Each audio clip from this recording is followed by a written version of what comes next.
अस्सलामुअलैकुम, आप देख रहे हैं हेल्दी आवर। मैं हूं आपकी मेज़बान Maha Rashid. Welcome to the program. नाजरीन, ये वो प्रोग्राम है जिसमें हम हेल्थ रिलेटेड इश्यूज़ पर बात करते हैं और कोशिश ये करते हैं कि आपको उस मौजू से मुताल्लिक तमाम तर मालूमात पहुंचा दी जाएं, जिसमें हम सिम्टम्स के साथ साथ रेमेडीज़ भी बता देते हैं। आज हम जिगर यानी लिवर से रिलेटेड डिजीज़ पर बात करेंगे। ख़ास तौर पर हेपेटाइटिस पर हम बात करेंगे। हेपेटाइटिस पर बात करना इसलिए भी ज़रूरी है क्योंकि पाकिस्तान में आए रोज़ हेपेटाइटिस के पेशेंट्स में इजाफा हो रहा है। सालाना तौर पर 1,50,000 पेशेंट्स हेपेटाइटिस के रजिस्टर होते हैं, रिपोर्ट होते हैं। और 2015 की WHO की रिपोर्ट पर अगर हम गौर करें तो 1.34 मिलियन लोगों की अमवात की वजह हेपेटाइटिस थी, जिसमें 7.1 मिलियन लोग हेपेटाइटिस सी का शिकार थे और 257 मिलियन लोग हेपेटाइटिस बी का शिकार थे। और ये कहा जाता है कि 2030 तक यानी 2015 से 2030 तक हेपेटाइटिस से 20 मिलियन अमवात जो हैं वो होंगी। तो इस अहम मसले के ऊपर हम बात करेंगे। हमने प्रोग्राम में मदु किया है, 40 साल जिनका एक्सपीरियंस है मेडिसिन में। Professor of medicine and gastroenterology भी हैं आप। वाइस प्रिंसिपल होने के साथ साथ हेड ऑफ डिपार्टमेंट मेडिसिन है M.इस्लाम मेडिकल कॉलेज गुजरावाला में। इसके अलावा चीफ कंसल्टेंट होने के साथ साथ फिजिशियन भी हैं जनाब प्रोफेसर डॉक्टर मोहम्मद अशफाक। कैसे हैं आप सर? सबसे पहले तो हेपेटाइटिस डिस्कस करते हैं कि ये इतना सीरियस मसला है जिसके ऊपर हम बात कर रहे हैं, ये है क्या चीज़? हेपेटाइटिस के लफ्ज़ी माने हैं इन्फ्लेमेशन ऑफ द लिवर। जैसे कि आपने जिगर की बात की, तो इसमें हेपेटाइटिस में ये होता है कि जिगर जो है उसमें सोजश हो जाती है, तो जिसको टेक्निकली हम लोग हेपेटाइटिस कहते हैं। जिगर जो है वो उसमें स्वेलिंग हो जाती है, जिगर के फंक्शन स्टॉप हो जाते हैं और एक सीरियस बीमारी सामने आती है जो आमतौर पे यरकान की शक्ल में ज़ाहिर होती है। ठीक है, तो जैसे लिवर रिलेटेड ये डिज़ीज़ है, तो हम सबसे पहले हम लिवर के बारे में ही बात कर लेते हैं कि लिवर क्या फ़ंक्शन प्ले करता है बॉडी में? Is very important question. कि लिवर जो है ये एक बहुत ही इम्पोर्टेंट वाइटल ऑर्गन है बॉडी का। बेशुमार फंक्शंस हैं जो लिवर परफॉर्म करते हैं। इसमें मेटाबॉलिक फंक्शंस हैं, जैसे कि आपके कार्बोहाइड्रेट्स, लिपिड्स और प्रोटीन्स वगैरह, इनका सिंथेसिस और इनका मेटाबॉलिज्म सारा लिवर के अंदर होता है। इसके अलावा लिवर जो है ये डाइजेशन में बड़ा इंपॉर्टेंट रोल प्ले करता है। इस बहुत सारे सिंथेटिक फंक्शंस लिवर के अंदर हैं। प्रोटीन्स भी बनाता है, एंटीबॉडीज़ भी बनाता है, और बहुत सारी जो ग़ज़ाएँ हम खाते हैं उसके अंदर जो टॉक्सिक चीज़ें होती हैं उनको भी लिवर डिटॉक्सिकेट करता है। मतलब इसका एक समझे कि न्यूट्रिटिव फंक्शन भी है और इसके अलावा हिफाजत भी करता है। It's one of the most important organs in the body, जिसके बगैर इंसान की ज़िंदगी जो है वो नामुमकिन है। ठीक। अच्छा, कौन से ऐसे फंक्शंस हैं या कौन सी ऐसे सिम्टम्स कहना चाहिए कि अगर वो ज़ाहिर हो रहे हैं तो हमें किसी डॉक्टर को रुजू करना चाहिए और हमें ये पता चले कि लिवर आपका जो है वो डैमेज हो रहा है? राइट। लिवर के लिए जो सबसे ज़्यादा इम्पॉर्टेंट सिम्टम है जो आमतौर पे सामने आती है वो है यरकान, जॉन्डिस। जॉन्डिस जो है जब किसी शख्स में अपीयर होता है तो इसका मतलब 99% यही होता है कि उसके लिवर में मसला है। तो इसी तरह अगर किसी शख्स को यरकान हो जाए या वो जॉन्डिस का शिकार हो जाए तो उसको फौरी तौर पर अपने लिवर की तरफ तवज्जो देनी चाहिए। बल्कि बेस्ट तो ये होगा कि वह किसी क्वालिफाइड डॉक्टर के पास जाएँ, उससे मशवरा करें, उसको अपनी बीमारी के मतलब ठीक तरीके से बताएं। बाकी ये डॉक्टर का काम है कि वो सोचे कि ये लिवर अगर अफेक्ट हुआ है तो कैसे हुआ है, क्योंकि इसकी बेशुमार कॉजेज़ हैं जिसकी वजह से लिवर अफेक्ट होता है। वो क्या कॉजेज़ है जिनकी वजह से लिवर इफ़ेक्ट हो जाता है? देखें, आज जैसे आपने बात की हेपेटाइटिस की, आजकल जो कॉमनेस्ट रीज़न जिसमें लिवर हिट होता है वो हेपेटाइटिस ही है। अब हेपेटाइटिस की बहुत सी टाइप्स हैं। सबसे ज़्यादा जो कॉमन टाइप है वो है वायरल हेपेटाइटिस। मुख्तलिफ वायरसेस हैं जो लिवर को अटैक करती हैं और उसमें हेपेटाइटिस बना देती हैं। इसमें डिफरेंट टाइप्स हैं। हेपेटाइटिस ए है, हेपेटाइटिस बी है, हेपेटाइटिस सी है, हेपेटाइटिस ई है। ये सारी वायरसेस हैं। वायरस ए अगर अफेक्ट करती है तो हेपेटाइटिस ए हम लोग कहते हैं। अगर वायरस बी इफेक्ट करती है तो हेपेटाइटिस बी है। इसी तरह अगर सी इफेक्ट करती है तो हेपेटाइटिस सी। तो द कॉमनेस्ट जो कॉज है जिसमें लिवर हमारी सोसाइटी में आजकल इफेक्ट होता है वो वायरस है। वायरस के अलावा कुछ और चीज़ें भी हैं जो लिवर को डैमेज करती हैं। जैसे कि कुछ लोगों के अंदर हमारे मुल्क में अनफॉर्चुनेटली सेल्फ मेडिकेशन का बहुत ट्रेंड है और लोग बगैर सोचे समझे बाज़ कोई ऐसी दवाई खा लेते हैं जो लिवर के लिए टॉक्सिक होती है। कुछ दवाइयाँ तो इस कदर जहरीली और इस कदर टॉक्सिक होती हैं कि वो विद इन डेज आपके लिवर को डैमेज कर देती हैं। सो ड्रग्स जो हैं ये भी एक इम्पॉर्टेंट फीचर है जिससे लिवर अफेक्ट होता है।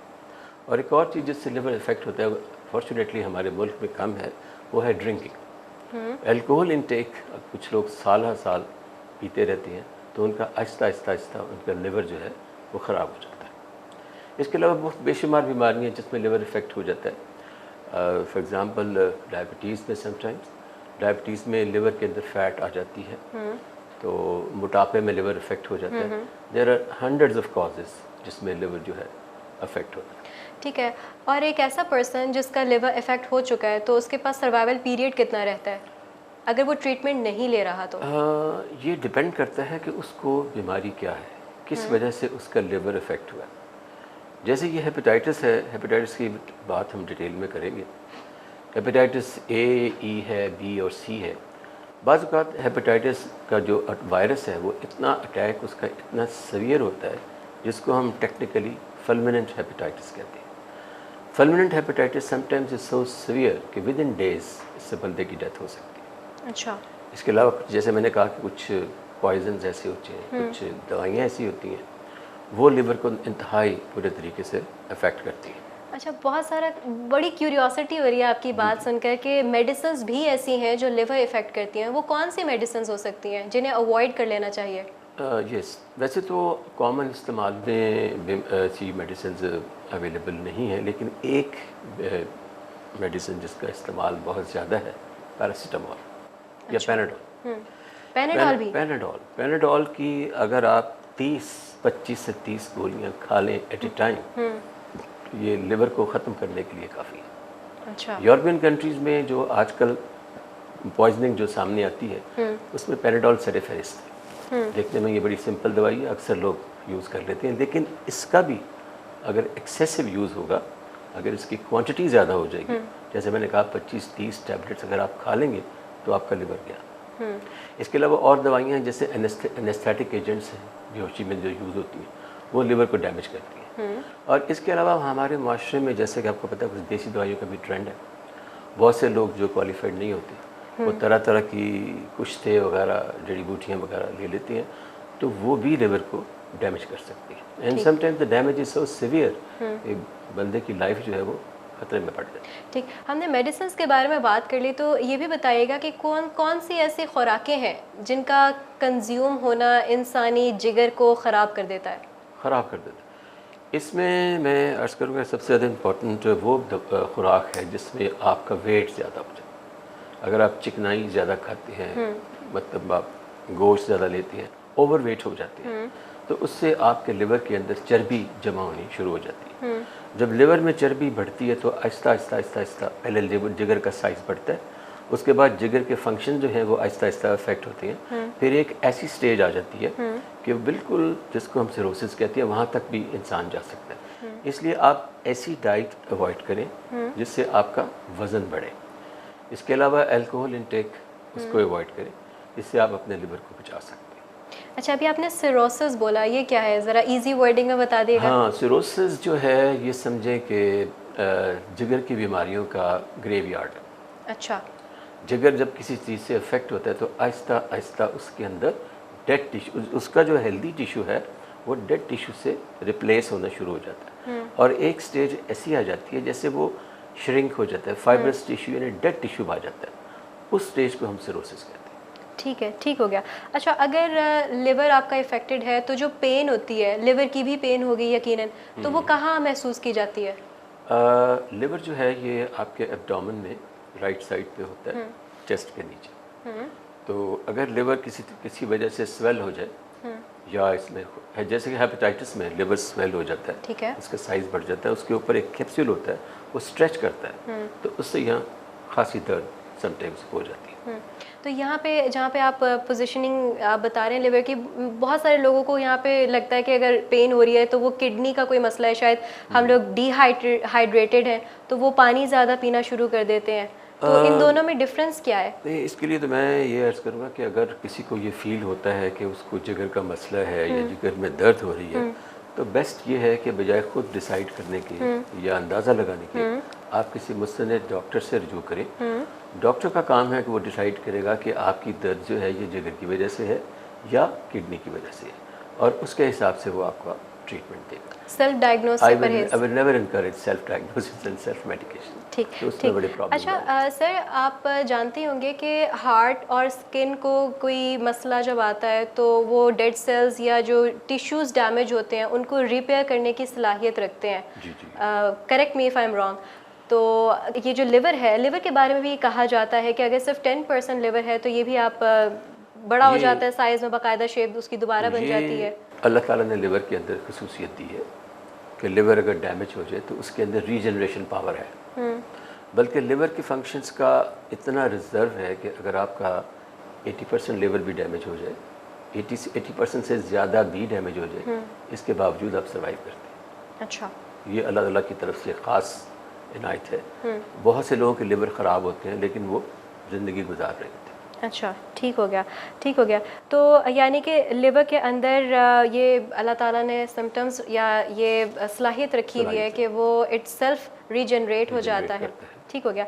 तो हम हेपेटाइटिस के ऊपर बात करते हैं और हेपेटाइटिस की कॉजेज़ पर ख़ास तौर पे हम बात करते हैं, क्योंकि पाकिस्तान में अगर हम देखें तो आए दिन हेपेटाइटिस के मरीज़ जो हैं उनमें भी इजाफा होता जा रहा है। और हेपेटाइटिस बहुत, मेरा ख्याल है, किसी को टच करने से भी फैल जाता है। इसके ऊपर भी हम बात करेंगे, लेकिन सबसे पहले आप बताइएगा कि कॉजेज़ क्या हैं हेपेटाइटिस के? कॉमनेस्ट कॉज जैसे मैंने कहा कि वो वायरल इन्फेक्शन है। इसमें वायरस है A, B, C, D वगैरह। दो किस्म के हेपेटाइटिस है। एक कुछ वायरसेस हैं जो पानी में होती हैं, गंदे पानी के इस्तेमाल से वो बॉडी में जाती हैं। इसमें हेपेटाइटिस A है और हेपेटाइटिस E है। E और A का वायरस जो है ये वाटर बॉर्न। दूसरा वायरस जो है ना वो B और C, जिसको उर्फ़ आम में लोग काला यरकान भी कहते हैं। ठीक है। हेपेटाइटिस B और C का मतलब है काला यरकान, और A और E को आमतौर पे लोग कहते हैं पीला यरकान। तो B और C जो है वो पानी से नहीं फैलता। उसके फैलने के बेशुमार ज़राए वो मैं आपको गिनवा देता हूँ। सबसे कॉमन जो ज़रिया है जिससे वो हेपेटाइटिस B और C फैलता है, उसमें इन्फेक्टेड सिरिंज का इस्तेमाल है। जैसे कि अनफॉर्चुनेटली हमारे मुल्क में लोगों को इंजेक्शंस लगाने का बड़ा शौक़ है। अक्सर लोग हमारे पास आते हैं, डॉक्टर साहब ताकत का टीका लिख दो। तो इस चीज़ को डिस्करेज करना चाहिए। बहुत से लोग जैसे गांव में लोग बेचारे इतने इलिटरेट होते, इतने पढ़े लिखे नहीं होते, और वहाँ पे जो डिस्पोजेबल सिरिंजेस अवेलेबल नहीं होती, तो एक सिरिंज से वो लोग 10-10 लोगों को इंजेक्शन लगा रहे होते। इसमें अगर एक पेशेंट भी हेपेटाइटिस B और C का आ जाए और उसके सिरिंज उससे इन्फेक्ट हो जाए, तो उससे बाकी लोगों में इन्फेक्शन चली जाती है। एक तरीका तो इसका ये है फैलने का। ये मैं B और C की बात कर रहा हूँ, ये A और E की वो पानी से फैलते हैं, उनके ऊपर भी हम बात करेंगे। ठीक है। इसके अलावा जैसे जब आप ब्लड लगाने जाते हैं किसी वजह से, जब आपको खुदा न खास्ता किसी को ब्लड की ज़रूरत हो, तो डोनर का जो ब्लड है उसके ऊपर B और C का टेस्ट कराना बहुत ज़रूरी है। अगर उसके ब्लड में B या C का वायरस है तो वो उस पेशेंट में ट्रांसफ़र हो जाएगा। अच्छा। तो इंजेक्शन हो गए और ब्लड ट्रांसफ्यूजन होगी, जिससे B और C इन्फेक्ट जो वायरस है चला गया। इसके अलावा आप देखते हैं कि डेंटिस्ट, मैं क्वालिफाइड डेंटिस्ट की बात नहीं कर रहा हूँ, तो उनको पता है हाउ टू प्रिवेंट इट, लेकिन हमारे मुल्क में क्वैकरी जैसे बहुत ज़्यादा है। आपको अगर आप गांव में जाएं, किसी छोटी जगह पे जाएं, तो आपको चलते फिरते डेंटिस्ट नज़र आएंगे। वो आप खड़े हों और आपको दांत निकाल देंगे। उनके जो इंस्ट्रूमेंट्स होते हैं देर इन्फेक्टेड, तो वो भी सोर्स हैं इसको फैलाने के। और इसके अलावा एक और चीज़ है, जैसे लोगों में बच्चियां नाक छिदवाती हैं। हाँ, सैलून लड़कियां जाती हैं, नेल कट रहे एक दूसरे का हो जाता है। अगर वो इंस्ट्रूमेंट इन्फेक्टेड हैं तो वो आपके लिए they can transfer hepatitis B और C। और इसके अलावा बार्बर्स, लोग सैलून्स में जाकर शेव कराते हैं। अगर स्केलेबल बार्बर का इन्फेक्टेड है तो वो बहुत सारे लोगों को हेपेटाइटिस। अच्छा, यानी फैला कोम सकता भी इसको स्प्रेड करने का बायस बन सकता है। कॉम इन दैट केस कि अगर आप खुदा न खास्ता मरीज़ है हेपेटाइटिस का बी या सी का और उसके बालों में या स्किन के ऊपर कोई ज़ख्म है तो उसकी जो कॉम है ऑब्वियसली दैट्स इन्फेक्टेड। वो अगर कोई दूसरा बंदा यूज़ कर लेगा तो उसमें चांसेस है कि ये उसका नेल कटर, टूथब्रश, तो इससे भी वो इन्फेक्शन ठीक, हो जाता है। नेल कटर और टूथब्रश से भी जो है वो हेपेटाइटिस जो है वो स्प्रेड होता है। Sir, back to the topic और बैक टू द क्वेश्चन कि किस तरह से स्प्रेड होता है। आप बता रहे थे कि कोम भी एक सोर्स हो सकता हो है। सकता है मरीज़ का इन्फेक्टेड नेल कटर हो सकता है, मरीज़ का इन्फेक्टेड टूथब्रश हो सकता है।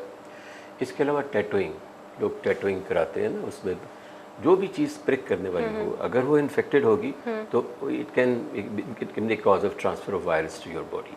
ठीक। इसके अलावा आप जैसे देखते हैं कि जैसे मुहर्रम के दिन थे, अज़ादारी होती है, लोग डिफरेंट चेंज इस्तेमाल करते जी। हैं, वो अगर आपस में शेयर कर लें तो खुदा न खास्ता उनमें कोई पेशेंट ऐसा हो तो उसका वायरस दूसरे को जा सकता है। अच्छा। तो ये भी एक सोर्स है, तो इन चीज़ों को जहन में रखना चाहिए।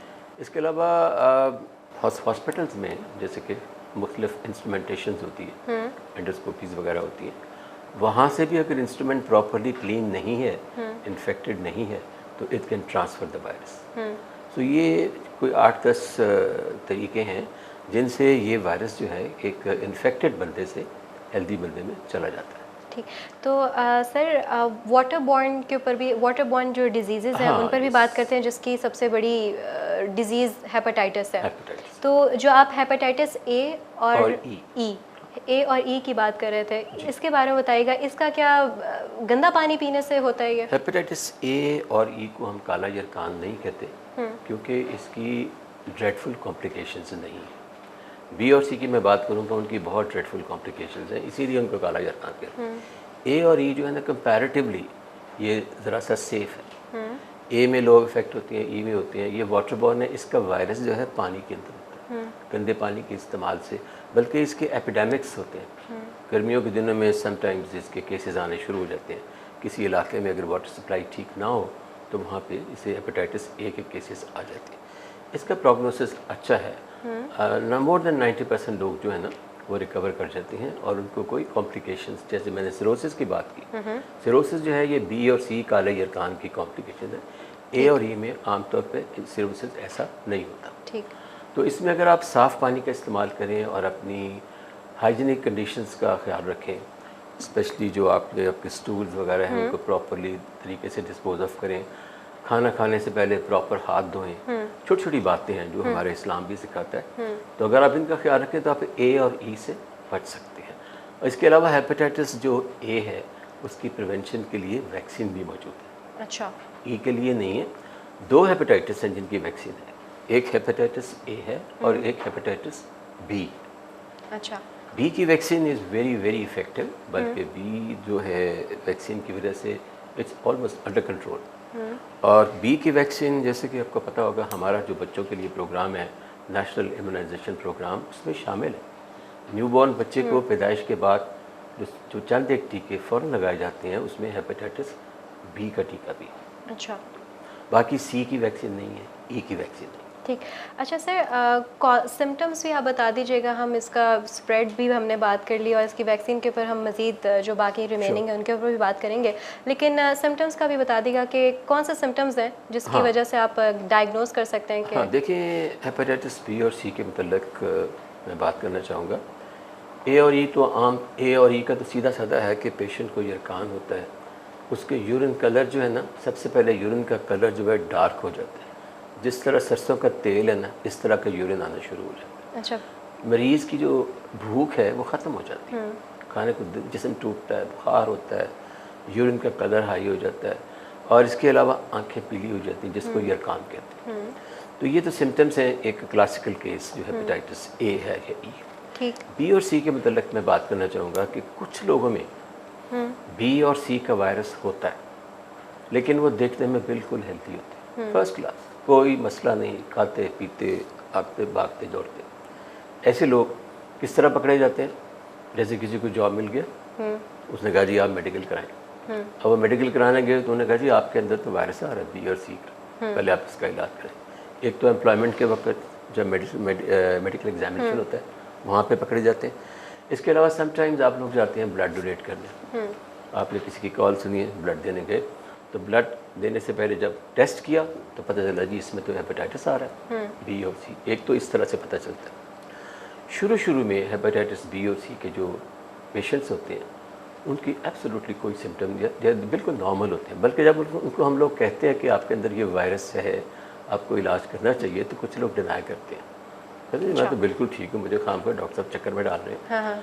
हालांकि दैट इज़ द स्टेज कि जिस वक्त उस स्टेज पे अगर आप मरीज़ को पकड़ लें, उसके प्रॉपर टेस्ट करवाएं, उसका इलाज करें, तो वो 100% क्योर हो जाता है। और जो लाइफ थ्रेटनिंग कॉम्प्लिकेशंस हैं, जिसमें एक सिरोसिस है और इसके आगे चल के लिवर कैंसर है।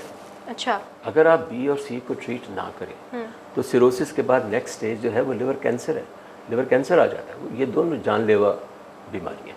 अच्छा, अभी जैसे आपने बताया कि सिम्टम्स जो हैं वो बाकायदा नज़र नहीं आते, इसकी रीज़न क्या है? एक्चुअली हर बॉडी जिस्म के अंदर कुदरत की तरफ से एक इम्यून सिस्टम होता है। जब वायरस अंदर चली जाती है तो बॉडी उसको प्रोटेक्ट करने की कोशिश करती है और अपने इम्यून सिस्टम की वजह से आप बचे रहते हैं। लेकिन वायरस जो है वो अंदर अपना काम आहिस्ता आहिस्ता करती रहती है। एंड आफ्टर फ्यू इयर्स जब आपका लिवर बहुत ज़्यादा डैमेज हो जाता है, फिर उसकी सिम्टम्स अपीयर हो जाती है।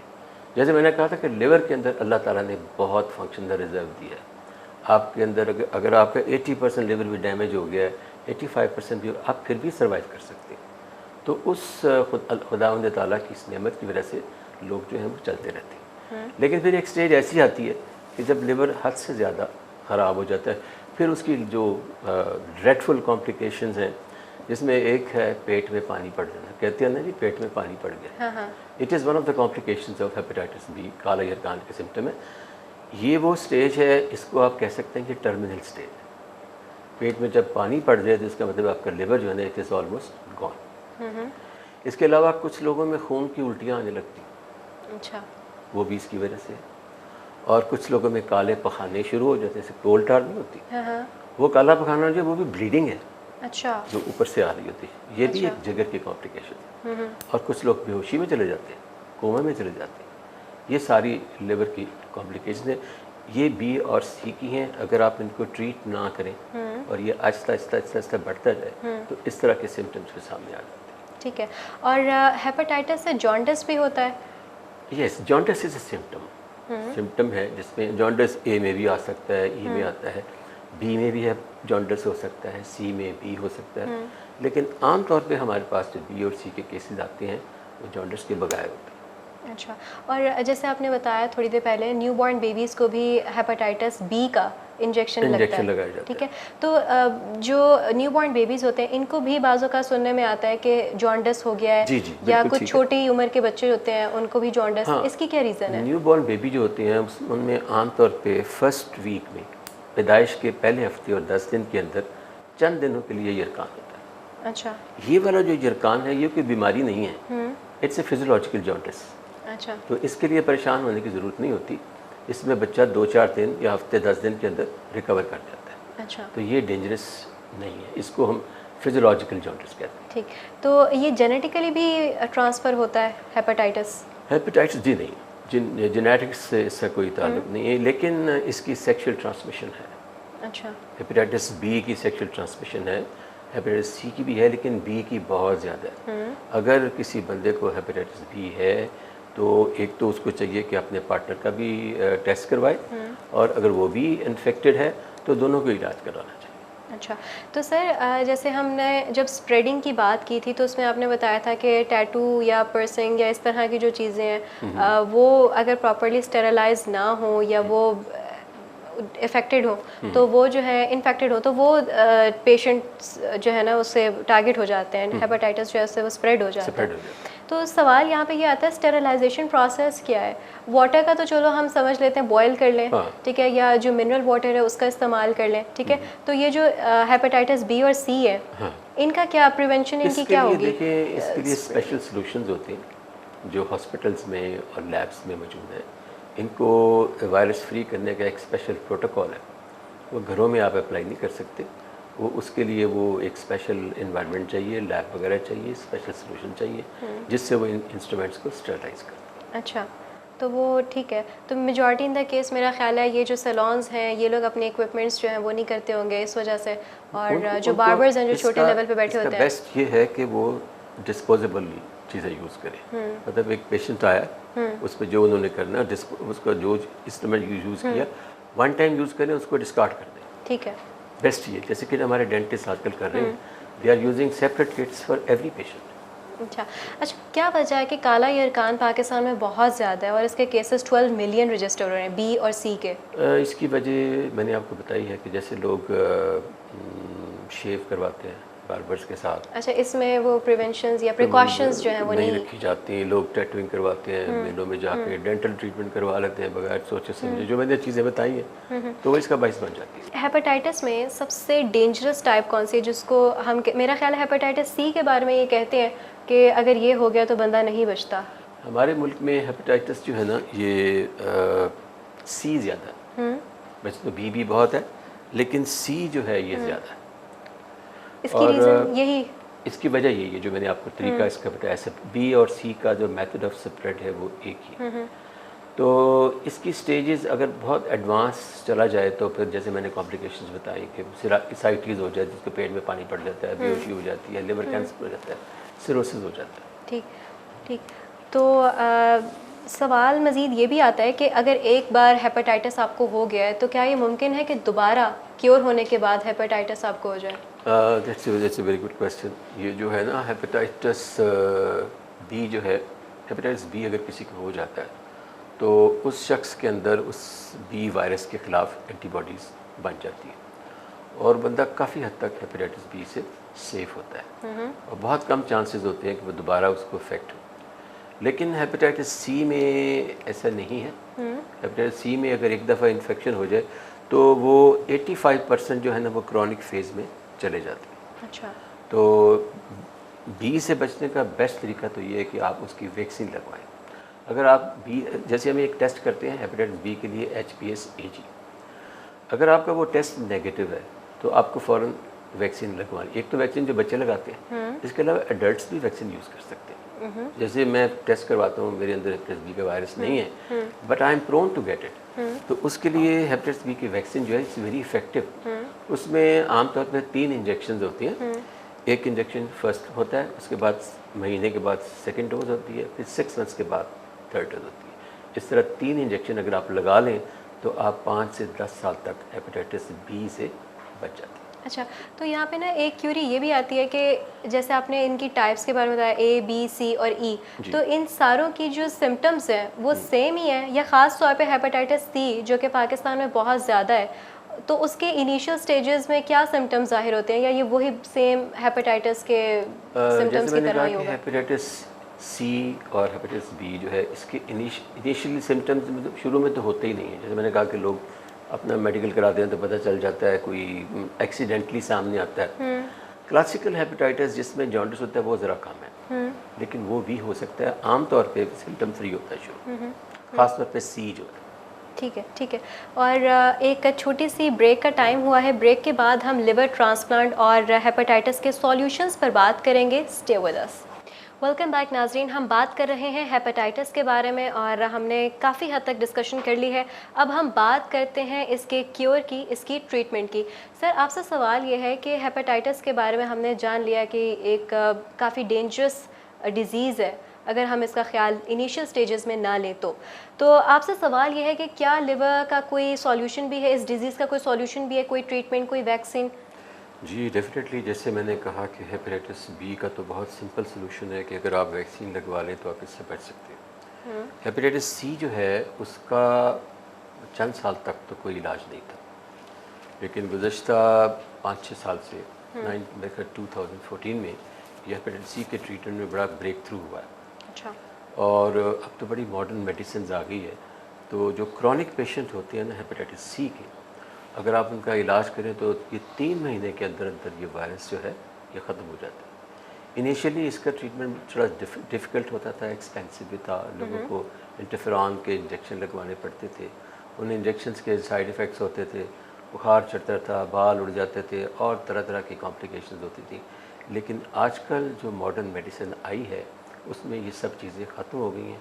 साइड इफ़ेक्ट्स बहुत कम हैं, इंजेक्शन भी नहीं लगाना पड़ता, एक टैबलेट या 2 टैबलेट खानी पड़ती हैं और 3 to 6 मंथ्स के अंदर ये वायरस जो है आपकी बॉडी से ख़त्म हो जाता है, ये हेपेटाइटिस सी के लिए। बल्कि इसीलिए लोग कहते हैं कि बाई 2030 दुनिया से हेपेटाइटिस सी जो है ये ख़त्म हो जाएगा।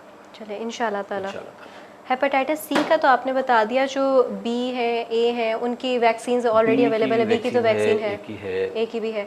तो लिवर ट्रांसप्लांट अगर किसी ने कराना हो तो वो किस सूरत में लिवर ट्रांसप्लांट कराना पड़ता है? अगर किसी पेशेंट को सिरोसिस डेवलप हो गया, advance cirrhosis, I mean liver उसका श्रिंक हो गया, ऑलमोस्ट डेड हो गया, तो उसका सर्वाइवल उसी शक्ल में है कि अगर उसको हेल्दी लिवर लगा दिया जाए, जिसको आप लिवर ट्रांसप्लांट कहते हैं। लिवर ट्रांसप्लांट में आजकल काफ़ी एडवांसमेंट आ गई, अल्लाह के वजह से पाकिस्तान में भी ये स्टार्ट हो गया। अभी इतना ज़्यादा इनिशियल स्टेज में हम लोग हैं, लेकिन इंशाल्लाह वेरी सून पाकिस्तान में it will become a routine. दुनिया में अवेलेबल है, बहुत सारे मुल्कों में हो रहा है, यूरोपियन कंट्रीज़ में हो रहा है, चाइना में हो रहा है। तो liver transplant is very effective, अगर आप करवा लेते हैं तो आपका सर्वाइवल जो पॉसिबल है। तो इसमें सर्वाइवल रेट कितना है? मतलब 90% या 100% लोग लिवर ट्रांसप्लांट के बाद क्योर कर जाते हैं, अपनी लाइफ फिर आगे जी लेते हैं? इसमें हमारे पास कोई एग्जैक्ट डाटा तो नहीं है, लेकिन ये है कि जिन लोगों का इफ़ेक्टिव ट्रांसप्लांट हो जाता है और वो खुदा न खास्ता कोई कॉम्प्लिकेशंस नहीं है या उनका बॉडी स्टेटस अच्छा है और उनकी लाइफ भी अभी कोई एज भी इतनी ज़्यादा नहीं है, तो वो लोग बड़ी कंफर्टेबल लाइफ 5, 10, 15 साल तक गुजार लेते हैं। ठीक। तो जो मतलब लिवर ट्रांसप्लांट में आई गेस 2 टाइप होती हैं। एक आप किसी कैडावर से, हाँ शायद, एक जिसमें माइट भी मैं एक इजी लैंग्वेज में बात करूँगी तो correct me if I am wrong, कि एक जिसमें आप हेल्दी पर्सन, जो लिविंग पर्सन है, ठीक है, आप उसका लिवर कट करके उसको यूज़ करते हो। आजकल यही ज़्यादा हो रहा है, ये ज़्यादा हो रहा है। तो what happens to the donor? Donor बिल्कुल ठीक रहता है, तो उसकी आप क्रॉस मैचिंग, टिश्यू मैचिंग कर लेते हैं, तो उसके लिवर का एक पोर्शन जो है वो लगा दिया जाता है। बहुत सारे ऐसे केसेस हैं कि जैसे बेटी ने माँ को दे दिया, बेटे ने बाप को दे दिया, भाई ने भाई को दे दिया, तो ऐसे केसेस हैं। उसमें देने वाले का सारा लिवर नहीं निकाला जाता, उसका एक पोर्शन निकाला जाता है जो उसमें लगा दिया जाता है, तो उससे उस दोनों की ज़िंदगी में कोई ऐसा ख़तरा नहीं। तो इसकी अप्रॉक्सीमेटली, जैसे आपने बताया कि पाकिस्तान में तो फ़िलहाल नहीं हो रहा, लेकिन इंशाल्लाह ताला अपकमिंग इंशाल्लाह ताला अभी इनिशियल स्टेज तो में है। इसकी प्राइस क्या होगी अप्रॉक्सीमेटली? देखिए जी, जो लोग बाहर से करवा के आ रहे हैं, उसकी जो कॉस्ट है ये कोई 60-70 लाख से लेके तकरीबन 1 करोड़ रुपए तक है। इतनी ज़्यादा? It's very costly. जब पाकिस्तान में शुरू हो जाएगा तो इंशाल्लाह ताला मेरा ख्याल है ये 5-10 लाख के अंदर अंदर ये हो सके। तो ये लिवर ट्रांसप्लांट सब करवा सकते हैं, मतलब जो साहिब हैसियत लोग हैं? देखिए, सिर्फ 1 करोड़ लोग करवा रहे हैं, दुनिया में काफ़ी ये पॉपुलर ट्रीटमेंट है। डेफिनेटली इसकी कॉस्ट काफ़ी ज़्यादा है और पाकिस्तान में बहुत से लोगों ने करवाया, तो मेरे कुछ पेशेंट्स हैं, वो they are leading good life. तो liver transplant is definitely a hope for the patient और इंशाल्लाह पाकिस्तान में बहुत जल्दी हो जाएगा। ठीक। तो यानी इसमें कोई वो नहीं है गैप कि अगर आप एक एजेड पर्सन है, वो लिवर ट्रांसप्लांट कराना चाह रहा है तो वो? ये इसमें असेस करना पड़ता है। अच्छा। पेशेंट को देखना पड़ता है उसकी एज क्या है, इसके अलावा उसको कोई और बीमारी तो नहीं है। जैसे मैं एक चीज़ बताना चाहूँगा कि हेपेटाइटिस सी जो है it is very closely associated with diabetes. ठीक है। अक्सर पेशेंट जो होते हैं ना हेपेटाइटिस सी के, उनको साथ शुगर भी होती है। तो जब आप किसी पेशेंट को सिलेक्ट करते हैं ट्रांसप्लांट के लिए, तो उसको पहले असेस किया जाता है, उसकी एज क्या है, उसके साथ कोई और एसोसिएटेड डिजीज़ तो नहीं है, उसको कोई और बीमारी तो नहीं है। ये सारा कुछ करने के बाद अगर वो पेशेंट फिट कंडीशन में हो तो then he is selected for transplant. अगर एज बहुत ज़्यादा है, बीमारी है, तो फिर उसका अच्छा, मतलब थोड़ा सा इसको ही इलेबोरेट कीजिएगा कि जैसे आपने एक बता दिया एज ज़्यादा है, ओके, इसके अलावा जो डिजीज़ेज़ हैं, कौन सी ऐसी डिजीज़ेज़ हैं जिनको अगर हैं तो वो लिवर ट्रांसप्लांट नहीं ले सकते? एक तो डायबिटीज़, और डायबिटीज़ तो वाले तो ले लेते हैं, डायबिटीज़ तो हेपेटाइटिस के साथ साथ चलती है, तो डायबिटीज़ को आप मैनेज कर लेते हो, उसको कंट्रोल कर लेते हो। ओवरऑल हेल्थ स्टेटस आपने देखना होता है। फॉर एग्जाम्पल अगर किसी को साथ कोई हार्ट डिजीज़ है, इस्केमिक हार्ट डिजीज़ है, किसी को स्ट्रोक हुआ है, खुदा ना खास्ता कोई और कैंसर जिस्म के अंदर चल रहा है, तो कुछ बीमारियाँ ऐसी होती हैं जिसमें आप रिस्क नहीं ले सकते।